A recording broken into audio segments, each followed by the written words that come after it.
இருந்த போதுதான் நாங்க பார்த்தோம். அப்புறம் அவன் மொத்தமா ஈரமா இருந்தா மழைனால நனைஞ்சிருப்பான். ஆனா இது மழை பெய்யவே இல்லையா? அப்ப பயந்து போய் பேண்ட் ஈரமாக்கி இருப்பான். அப்படின்னா நாம நம்ம மூளைக்கு அதிகமா வேலை கொடுக்கணும். அப்போ பெல்லும் அடிச்சது இல்லையா? கிளாக் ரிப்பேர்ன்றதுனால நமக்கு சரியான டைம் தெரியாது. ஆமா, ரொம்ப சரியா சொன்ன. இந்த கேஸ் எப்படி சால்வ் ஆகும்ன்றதுதான் புரியவே இல்ல. கசாமா இந்த பொசிஷன்ல விழுந்தப்பதானே நமக்கு கிடைச்சா. இப்படி செய்யறதுனால நமக்கு கண்டிப்பா கேஸ் சால்வ் ஆகாதுப்பா.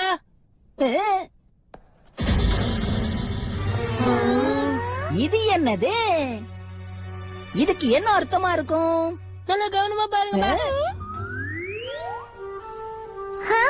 33 இது கசாமா தான் எழுதிருப்பான்.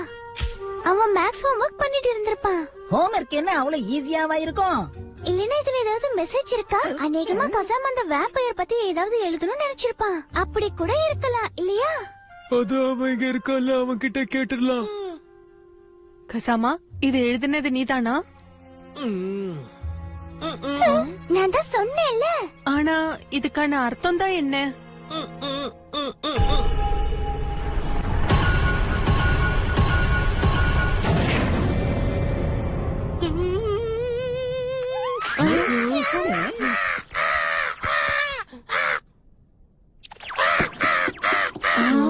இப்ப இவனுக்கு என்ன ஆச்சு? எனக்கும் அதான் ஒண்ணுமே புரிய மாட்டேங்குது.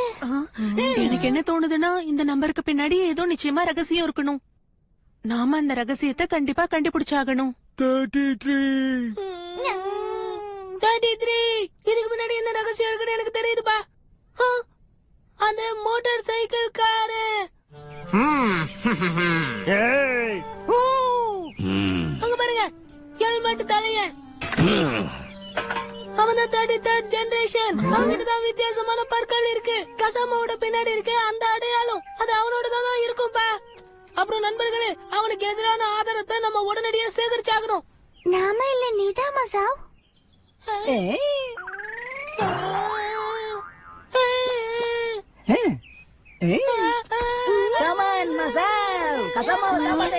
நீ தனியா போராடு.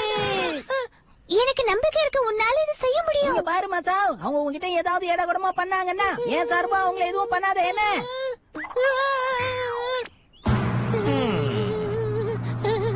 சிங்கங்கள் இருக்கிற இடத்துல இந்த எலியா?